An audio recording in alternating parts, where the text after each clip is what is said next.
Hi guys, now is March 3, 2026 Tuesday. As you can see guys, sa video ko tayo, i-flex ko tong aking nose hair trimmer guys. Oh. Ang nose hair trimmer, wait guys, meron siyang cap guys ha, pero very smooth lang tanggalin. Yan. Kung gusto nating i-on, dito siya guys oh. Yan. Yan. Tapos, portable man siya, pero rechargeable siya. Diba? Type C.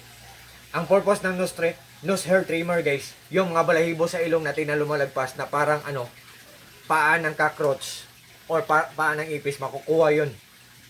Oh. Yan.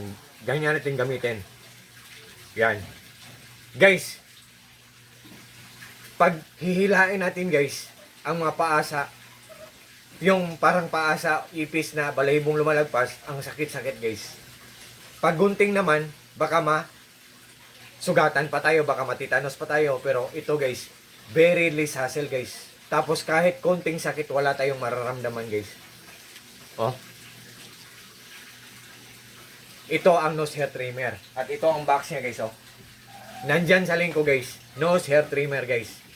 Sa mga interesado dyan guys, just trust me, just click my link and just try po. Kung nagdadalawang isip po kayo, tingnan nyo po ang mga reviews, mga comments at saka mga reactions.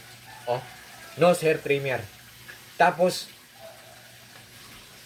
guys, kung ma-full man siya, within 1 hour, i-charge natin type C.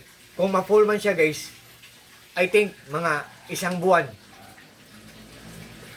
Again, siya malubat, tapos i-charge natin siya. Kasi, sometimes natin gagamitin, maybe twice a week. So, matagal siya malubat. Mga 1 buwan or 2 buwan. Pero guys, ang pinaka-the best part nito guys, ang ganda pa ng quality niya, durable, pulidong-pulido. What I mean po, durable pa, at the same time, affordable pa. Guys, I think nagdi-trending to ngayon kasi very versatile talaga siya. Versatile, very lucrative or kapaki-pakinabang talaga siya or very useful talaga siya. Ang ganda talaga. Oh. Nose hair trimmer guys. Oh. Subukan nyo lang guys. Tapos ang bait pa ng seller nito. Thank you so much po.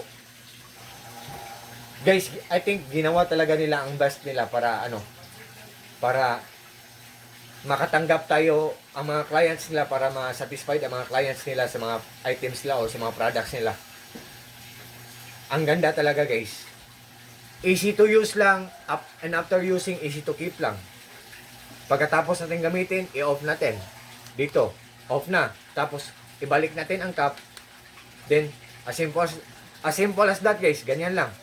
So, to all my friends po, especially na po palaging nag-order sa mga products ko sa links ko, thank you po sa trust po. God bless sa ating lahat. God bless us all and that's all.